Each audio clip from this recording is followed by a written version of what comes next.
And as we await, President Uhuru Kenyatta will be addressing the nation on the COVID-19 pandemic, the terrible moral choice ahead of reopening in what might look like the easing of the restrictions in controlling or fighting the pandemic.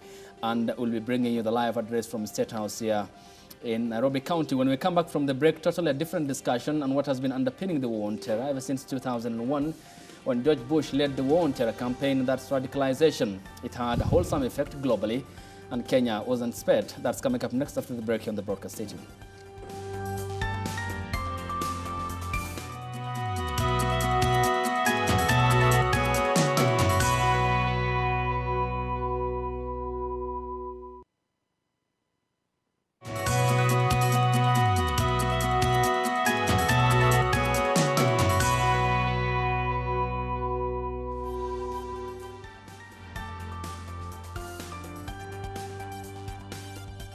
Good afternoon. Welcome back. Away from the political development, we are now onto the discussion that regards radicalization and the efforts put in place by the government and non-governmental organizations.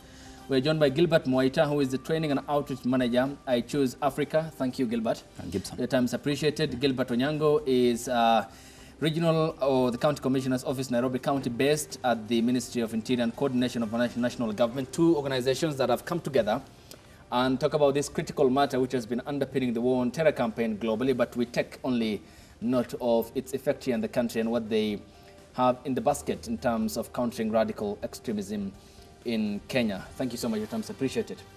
If I may come to you, Gilbert, first, because the Minister of Interior is very key in this fight against terror, and we have seen many young people who have been radicalized, have joined terror entity, and this is, to be specific, Al-Shabaab militants, because that has changed the dynamic ever since we were involved in Somalia post-October 2011. For our viewers, what exactly is radicalization and what does it entail?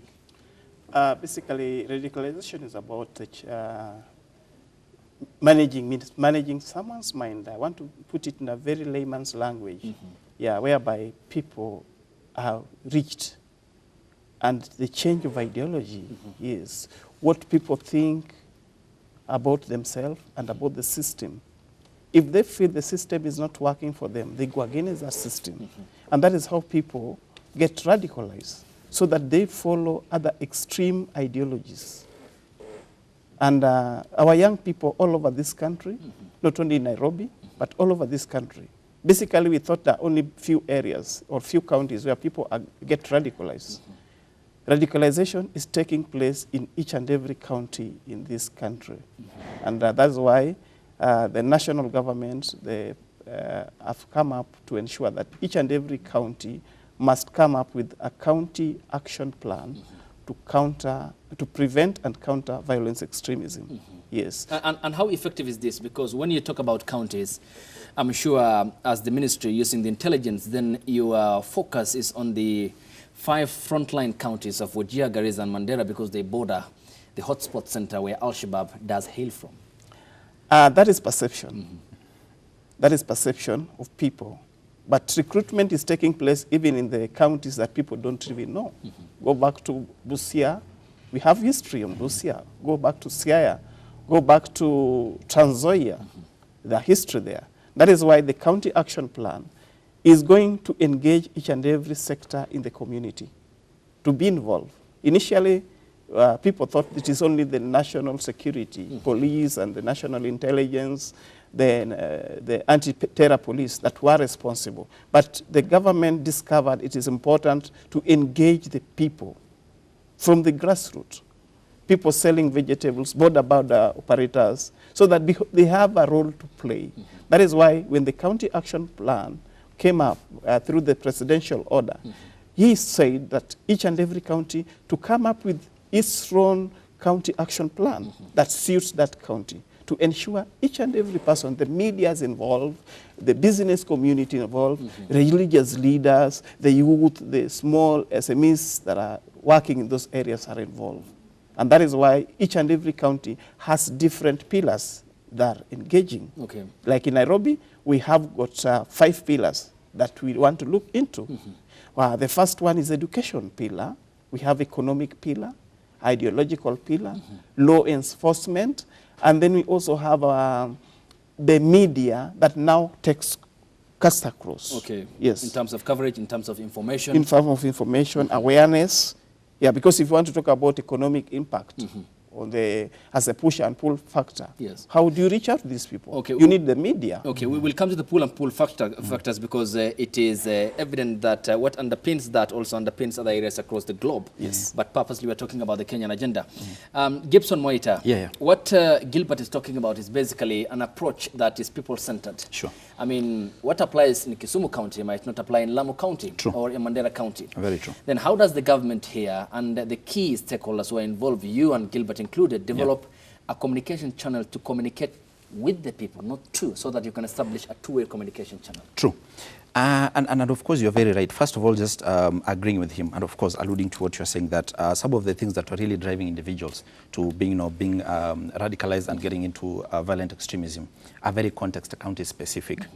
One of the key things that we are doing in terms of just getting, first of all, to understand and having that two-way channel of communication is, for instance, knowing that the young people are the center of all this, and of course are the key target, is having them involved, having them engaged as much as possible. For instance, I'll give an example in terms of how do we enhance that communication to ensure that whatever we are getting is really what we are addressing. Is that one of the things that we are doing as a Jiongoze project, because under I Choose Life Africa, we have a program called Jiongoze project, which to now lead yourself. Exactly, yeah, basically. What does it mean, really? Empowering young people. Yeah, empowering young people, first of all, to discover themselves. Yeah, issues to do with self-awareness, to understand their worth and their purpose in life. Once we have sorted that, then we ask ourselves, there are things that are usually taken advantage of. We'll come to that. When you talk about economic vulnerability, they usually are taken advantage of by these particular entities. So we empower young people around that. And then finally, there's the bit of community cohesion. Yes. Community cohesion comes in because within the community they are living, they need to feel that they are part of it. One of the things that really has been driving young people to actually go to rebelling is the bit that they feel they are not being listened to. Okay. And so just to answer you is that we usually bring them together. We bring the security, we bring the government together. Sit down, round table, let's discuss what are the issues that young people are facing, how do they want them solved. Okay, I'll come to the security aspect because, Gilbert, we need to understand the aspect about, at some point, the government and then Minister, the late Judge Nkaiseri, who had pardoned some of the returnees, especially in the coast region, and how they will integrate into society, what they need to learn now so that they can't again get trained or get absorbed by the terror entities. But what are the actual drivers here? I mean, we have more or less talked about the socio-economic aspect. How do you address that? Because it's very important. When it comes to the issue of the socio-economic aspect as one of the drivers, we are looking at the partners like Jiongoze program that will come up to do economic empowerment to these vulnerable youth, vulnerable women, so that they have a chance to engage fruitfully into economic building of this nation. Like our partners, like I Choose Life Africa, they train the young people that are very vulnerable. And then they support them on how do you access some economic resources to begin a business. The government is also has come up with the Kazi Mtani to absorb these youth that are vulnerable. That's also engaging them. And because that is one of the key issues that are pushing youths to radicalization or to violence extremism. Yes. Okay. Now, more important here, Gibson, is where it happens. And this brings us to the point about the key people in the societal makeup, the religious leaders, the societal elders, and the people who know how the ground happens because they have the information they are about. Who are you involving in this? Religious leaders or? Yeah, I mean, where it happens, because, right there you're talking about hotspots, where the radicalization happens, where the recruitment, quote unquote, happens. And there are different places. Sometimes it can be as simple as even playgrounds. You see these young people who maybe are, maybe are football players, but it also happens at that particular level. Of course, still, some of the areas that happens still includes religious places, hangout joints. It happens everywhere. So part of the people that we're involving is, yes, we're involving the religious leaders, but we are also building and, of course, investing a lot in terms of the peer and the interest groups that are within the community. Because we believe that if we are to target and change that particular ideology at the peer group, because part of the drivers to actually radicalization, usually sometimes it's even peer influence. Yeah, and of course, when you look at the main blocks, you look at the push and the pull factors. Push factors is what the young people perceive as, let's say, unfairness and just within the community, such that it is pushing them to, you know, go against the community. Pull is the incentives that are being promised, you know, a lot of money, I don't know how many virgins when you die and all that. Those are incentives. So if you look at that, then you find that most of it happens within the peer groups. There's a lot of also recruitment that has been happening online. But of course, we are grateful because the government has really been, you know, fast and swift in terms of addressing such things. Okay. Yeah. Now, because you have mentioned the aspect about religion here, and to just be categorical to Gilbert and Gibson, is that no religion, mainstream religion, does advocate for violence. Sure. Because in the Bible, the 10 Commandments are very clear, and the Quran, if you kill one soul, it's equivalent to wiping out the entire human race. Yeah. But what then do we need to do here? Because it's very important here, without involving the security forces, so that we can glue the young people together, since they are the main target of these people and are vulnerable because of joblessness, socioeconomic factors, the peer influence Gibson has mentioned, without the security agencies here, so that we can have a communal approach to this problem and address it before the government intervenes. What we are doing, that's why we are coming with the county action plan on prevention and countering violence extremism. We want to engage each and every sector in the community without involving the police to arrest and shoot. That is why if we talk about religious leader, how do we engage the madrasa teacher to ensure that they teach these people to be part and parcel of this process of prevention? So what we are doing as a government, that every youth in every sector, they can have their space, safe space and discuss issues affecting them without involving the security agents. They need to know, if you are border operators, what affects us here and how do we address it? Is there issues here? Then they address it. And again, coming to the law enforcement pillar, we want to bring the police or the security agents with the community so that they become and work together. They have dialogue, free dialogue together. How do we work? Because we are brothers. The fact that you are a police officer does not mean that you don't belong to this community. After all, if you put off this uniform, if you put off uniform, you're a civilian. You're a civilian. That is why we are engaging. And we want to engage so that there is trust. Because what has been lacking, it's trust. So we want to rebuild that trust between the community and the law enforcement. So that if there is an issue affecting the community, we don't come, the government don't come like profiling a group of people, but let the people themselves identify this is the problem, how do we address this problem? Okay, go ahead. If I may add, as Jiongoze project, as I Choose Life Africa, what we do is prevention. Yeah, so we focus more on investing in the young man so that we don't get them to the borderline. Immediately it becomes like they're already being radicalized. Then we look for cure. Exactly. That stops being our mandate, it becomes the government's mandate. So we're investing a lot in terms of ensuring that they have the right skills, they have the right values, they have the right mindset for them to actually be resilient to violent extremism and radicalization. Okay. Yeah. Now, even as you mentioned that, then it brings me to the aspect about the lessons that we have learned from some of these, of course, terror entities carrying out attacks in the country. And it seems that has lessened because of the government's investment in intelligence and reaching out to the communities. Nonetheless, though, we can't get our foot off the pedal, isn't it, here, because we need to economically empower these young people, because to counter that, it has to be a psychological one besides putting the gun on their head. True. Very true. And I agree with you, because one of the things is that these people really need a change in the ideology, in their thinking. Yeah, sometimes it's not even what is perceived by people who are out there like the main drivers. I'll give an example. In one of the areas that we were actually intervening, we got to have a sitting with the young people and ask them, what really drives you, to these particular groups? And they said, whatever drives us is not, for instance, in some areas, that's why I was saying it's very context specific. It's not even economic disempowerment, no. Whatever drives us here is the bit of a perceived injustice and police brutality. So right there, we know that, this is the problem. Okay. So what we did is to cure that. We actually managed now to bring in an intervention that brings the security, the police, together, one round table with the young people, have a conversation, how do you feel, why do you feel oppressed? They say that, we are harassed, we are not allowed to do ABCD, we are targeted and all that. The police get to understand, yeah? And of course, after having that particular conversation and striking such particular conversation, what you notice is that in that particular area, the case has really reduced. What am I saying? One of the key learning we're getting is that they are very context-specific drivers and interventions that need to be implemented. You cannot have one blanket, program and think that that is a cure to all. Okay, now let me come to Gilbert on this because it's very important, the matter that you have mentioned, and some of the aspects that the French government was looking into when it was investigating how young French nationals were crossing over to Syria to join ISIL. Yet France is a social welfare state, part of the United Nations Security Council, the second biggest economy in Europe. The question has been, what drives these young people? It just isn't socioeconomic aspect, and therefore there are some other underlying factors. So in the county program now, the county action plan, what do you look for specific counties here? What you're saying is very true.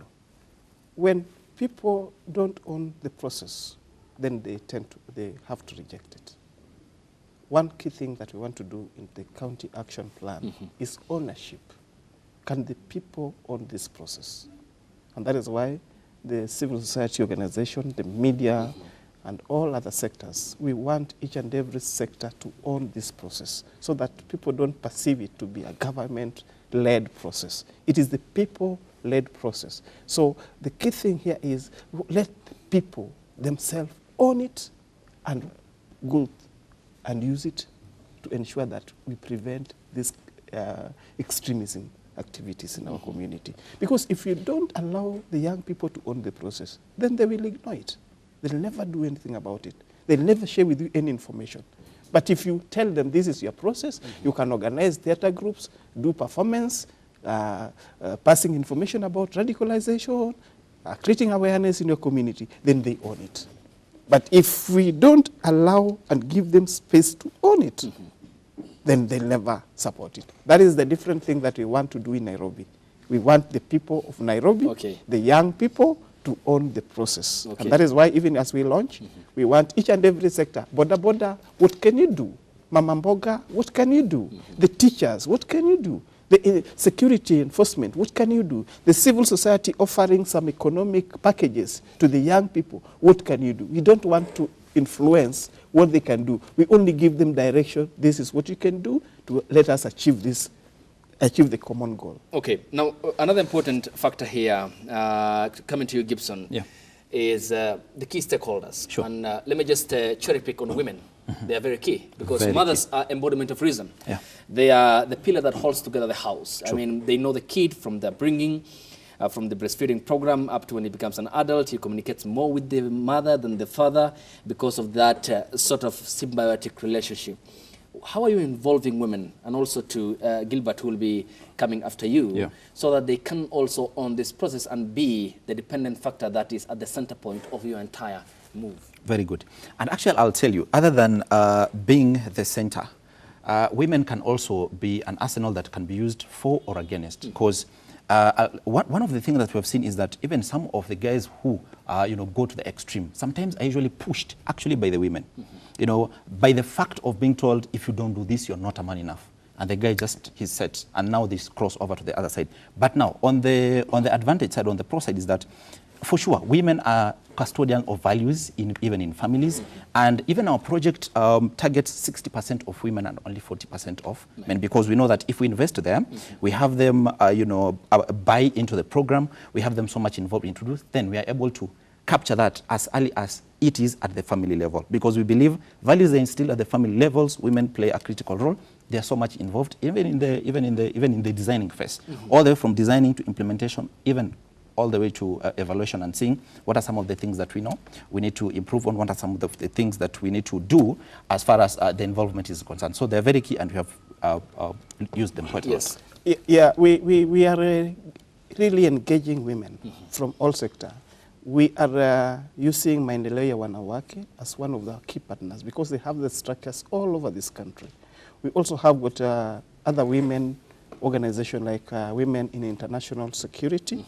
They're also part of our program. Apart from those other renowned women institutions, we are very, very keen on what that girl in school is doing and what the ladies that are out of school in the community are doing. So the program accommodates all of them in this.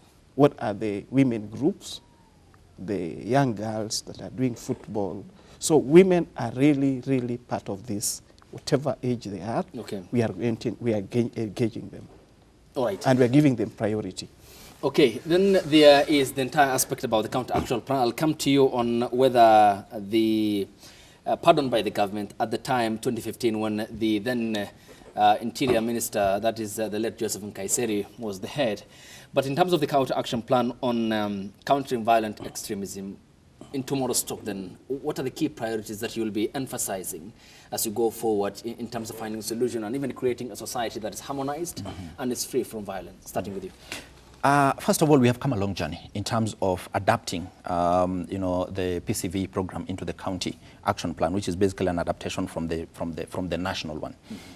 So one of the focus would be, yes, there are partners who have been involved in the development. There are clear deliverables. There are clear things that need to be done based on what we have seen, what we have already investigated and seen that this, if are done, then we're able to reduce this. So one of the conversations that will be, one of the key things that we'll be looking at tomorrow is, finally, we have launched it, but it doesn't stop there. It's like it's the beginning now of, implementation. Because we have launched, the next thing is implementing, looking at which partners are coming in to be able to deliver what programs in what pillar, what are they targeting, how are we going to have one platform where then we're having synergy, we're having combined effort in different aspects so that then all of us are contributing to one particular aspect and one goal of ensuring that we have reduced violent extremism. Okay, so let's go ahead. Yeah, we have, as I said earlier, we have pillars, about 5 or 6 pillars, where media cuts across.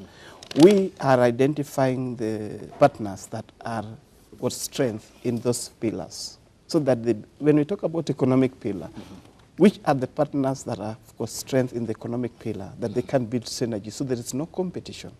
As the government or the county commissioner's office, we are not going to do direct implementation. We are only going to support them and do monitoring and evaluation how they are implementing. Are they using the right channels into implementation? Okay. If there's something they need capacity building on this, and then through the National Counterterrorism Center also to help us in supporting them in the capacity building. So in tomorrow's launch, we are going to call all the stakeholders so that they can identify what they can do best to implement the county action plan. Okay. Even as you focus on that, the other important aspect is about the young people, especially from areas that have been perceived as hotspot areas by the government, who went on after crossing over to Somalia, where they joined the militant group Al-Shabaab, and then they realized that this was an entirely program that they were brainwashed. No economic reality, and then violence, and then the militant now in terms of their military capability, and the RIT now lessened by the AMISOM forces, Kenyans included, of course, and the Somali government. They are somewhere willing to come back. Is the pardon still on? The government, that's why the government has got open door policy, and they want to integrate these people back to the system. Because some of them didn't know that they are going there to join the military or to join Al-Shabaab. Some went out there looking for jobs. And when they got there, they realized that the job they were looking for was non-existent. So when these people come back and they are willing to come back to the community, where's the problem? And the government is calling upon these people, can you come back, surrender to the government? They're not arresting them, they're helping them how to come back to the community. And that's why we are using the smallest CBOs in this community. Those smallest units there, to ensure that they also implement the county action plan. Because if we leave it to the multinational non-governmental organization, then people will shy off from this program. All right. Yes. We want them to use the little, smallest resources they have at their disposal at the community to implement this. Whether they can only talk to their friends through SMS, that's it. Thank you so much. Gibson Moita, Training and Outreach Manager, I Choose Africa program. As we look forward to tomorrow, Gilbert Onyango, the coordinator, Nairobi County Commissioner's Office at the Ministry of Interior and Coordination of National Government. Of course, an extensive topic. It has roots into the war on terror. You talk about Afghanistan, ISIL, ISIS, Al-Qaeda in North Africa, in West Africa, and Al-Shabaab in the eastern part of the African continent. Your time is appreciated, and thank you so much for coming. We'll see you tomorrow at the same time as we analyze the papers, take the stories of the highlight. Our normal panel will be here tomorrow. And till then, bye-bye.